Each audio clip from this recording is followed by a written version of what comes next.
Well, hello and how are you once again? This here is Shenandoah Briscoe. This here is blog 129.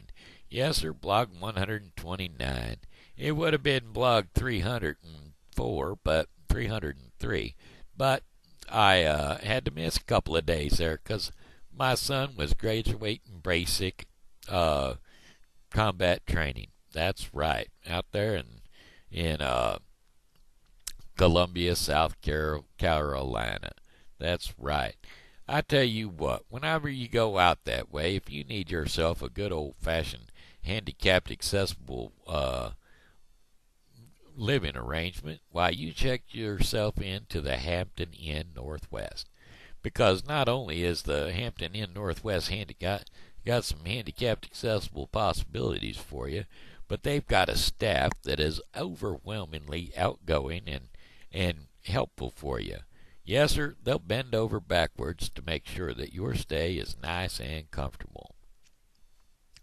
Because I tell you what, when we booked the hotel room, well, we didn't specifically say what we needed when we asked handicapped accessible. They didn't even ask. As a matter of fact, my parents booked it, and usually when they think handicapped accessible, they think that a grass braille and a higher toilet, or even a grass braille and a step-in bathtub.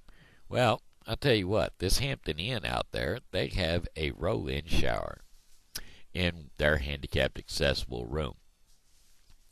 Now, the first night when we get down there, we've got a double room, and the caregiver person that's going along with me, my Hoyer lift caregiver, we'll just call him Buck, was not real happy with the quarters situation. So my mom and dad, they just went ahead and moved on up to a different room upstairs. And so therefore we had two double bedrooms. And so that being said, the next morning when it was range of motion day, my mom just so happened to be carrying a piece of my equipment down the hall. And the housekeeper, one of the housekeepers, was right out the door from me, and she said, "Have you got a handicapped person in that room?" And she said, "Why, yes, we do." She says, "Well, I tell you what, we've got a handicapped accessible room right up here at the beginning of the hall. If you would be more comfortable in there, well, we'd be most obliged to try to help him get in there." Well, I'd be most obliged to try to help him get in there. And well, my mom, she nearly started crying because the girl, we'll just call her, what will we call her? Patty. No, it's not Patty. That don't sound right. Could be Patty. Anyway, we'll just call her Mrs. Brown. That's a common name, isn't it, Brown? All right. We'll just call her Patty. We'll just call her Mrs. Brown.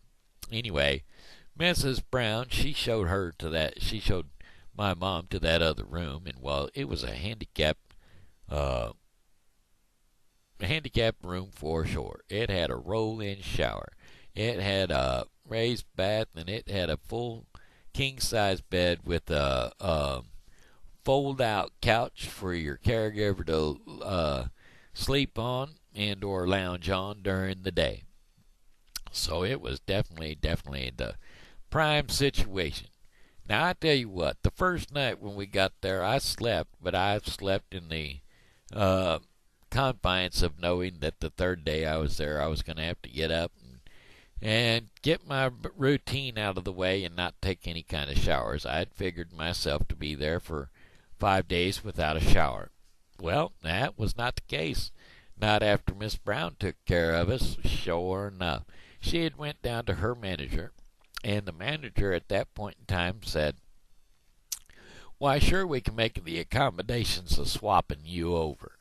So they moved me and my caregiver out of there and down the hallway, and then they took my mom and dad and moved them from upstairs back to downstairs to my room, where my room had prior to have been. Now, this is being the second night. The first night, when my caregiver wasn't really hip with the living situation, the rooming conditions, uh, my mom and dad went down to back down to the service desk to get a new room, and the guy understood completely and thoroughly, and so he just went ahead and booked them a new room upstairs, so that they could get in there, and he didn't, and they were going to go ahead and make that on to the original contract with all the same discounts and everything, but the problem was we had scheduled the room that we were in a whole day in advance so that would give us time to travel down there, and we didn't know what time we were going to get there, so we had paid for a day that we actually wasn't there because we didn't get in until 3 o'clock in the morning. So anyway, we got in and everything, and once they gave my mom and dad that room upstairs, the night clerk was the only person there. Now, as I guess being the only person there, that makes you the manager. And so therefore he went right ahead and took care of all the business himself. Didn't have to call anybody up to find out, because what they knew about business in the Hampton Inn, South Carolina, Northwest Hampton Inn, South Carolina, that that whenever you run a business, that you have to be able to trust your employees to know what they're doing. And yes, sir, that's exactly the way it worked out. They had trust in their night manager, and he took care of business without having to break a sweat to do it. And so therefore, that was a good ran hotel. So if you're going to go into South Carolina, make sure that you check into the Northwest Hampton Inn down there in South Carolina. Yes, sir, they are most accommodating. And not only did the handicapped room have that handicapped roll-in shower, them mattresses had no need for any kind of a topper because they were soft. And that was even in the regular room. They were soft. Boy, I tell you what, I sunk in and I slept like a baby. Now, any of y'all that are out there paralyzed know that you have to watch your skin very carefully so that we don't get caught up with pressure sores or decubitus sores, whichever you prefer to call them, because it's very easy. You put pressure for a prolonged period in the same spot, you're going to end up having skin breakdown. Well, these mattresses wouldn't have allowed that to happen, not in a long time. So there you go. That being said, the next thing I wanted to point out is they also had a chairlift to get into their swimming pool. Yes, sir, it had been covered up for quite a while, but we put a battery on there, and that thing worked right there, lickety-split. All we had to do was transfer me out of the regular chair into the chairlift chair, and it would have spun me right on around and into that pool. So that gives you the idea that they are definitely handicap friendly there at the Northwest Hampton Inn in South Carolina. So don't forget, when you're in South Carolina and you're in Columbia, you just stop into the Northwest Hampton Inn. They'll be more than helpful. You can count on it. They've got a great buffet, too. The morning breakfast ain't just no continental breakfast. I'm telling you, they got some eggs, and they got sausage and bacon and waffles and all kinds of stuff right there ready for the makings. They've got 24-hour coffee service, too. It's at the table right outside the front desk. Yes, sir, I'm telling you what. And then in the evening time, they put out a little spread there in the evening time, too. So, just remember, if you got traveling to do during your sojourn training's graduation, why, you just don't forget to stop on in to the Northwest Hampton in South Carolina in Columbia, South Carolina. All right, that was my commercial for them. Thank you, thank you. I wanted to do that because I appreciated the help that they gave me, and I wanted them to know how much I appreciated it. Anyway, Yester, I tell you what, my son did get his chance to graduate. We were pretty scared about it last week, when he sent us that letter saying, I may not get family day, or I may not get to graduate at all. I've got Chapter 11 papers sitting on the chief drill instructor's desk. So the head drill instructor had it out for him. But come to find out, he was set up.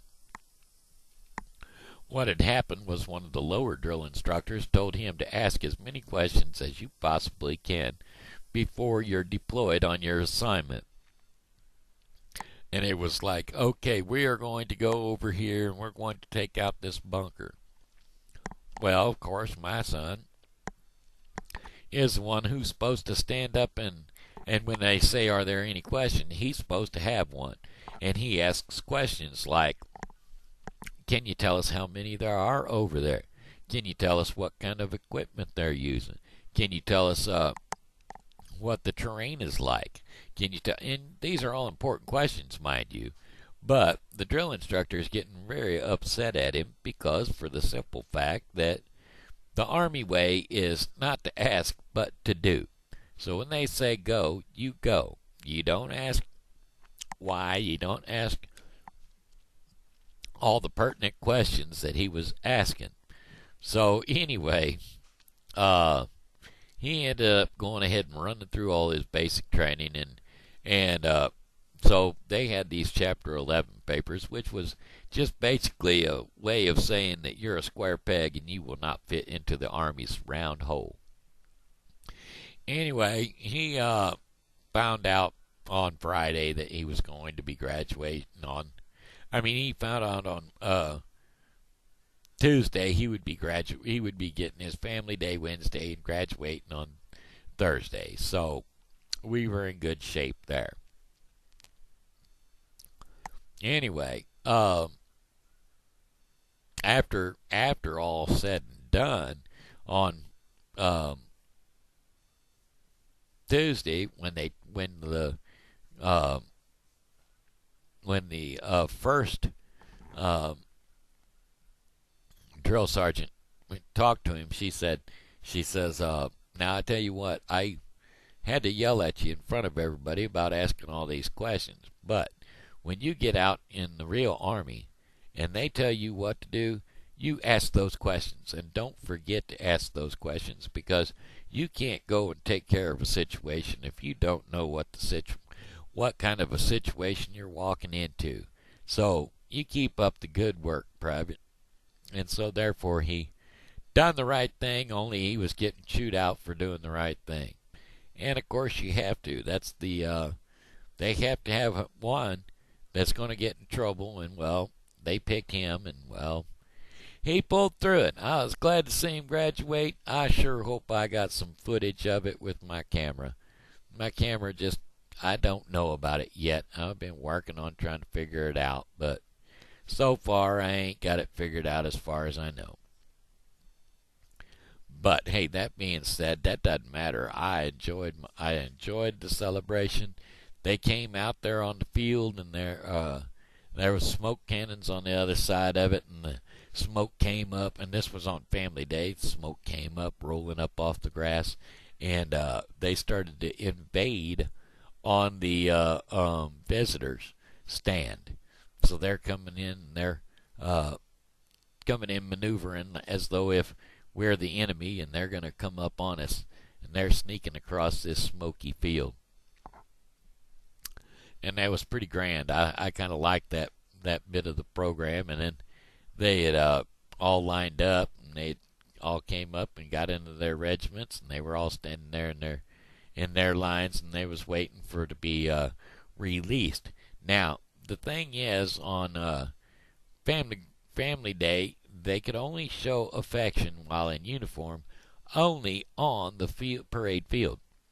So what we had to do was, as soon as they were released, we all had to run down there on the parade field and get our family recognition as far as being able to hug them and tell them how much we loved them and everything like that. And if they was going to cry, they better cry right then and there. On account, hey, they was in the Army now. Well, they weren't. They were still training until the next day.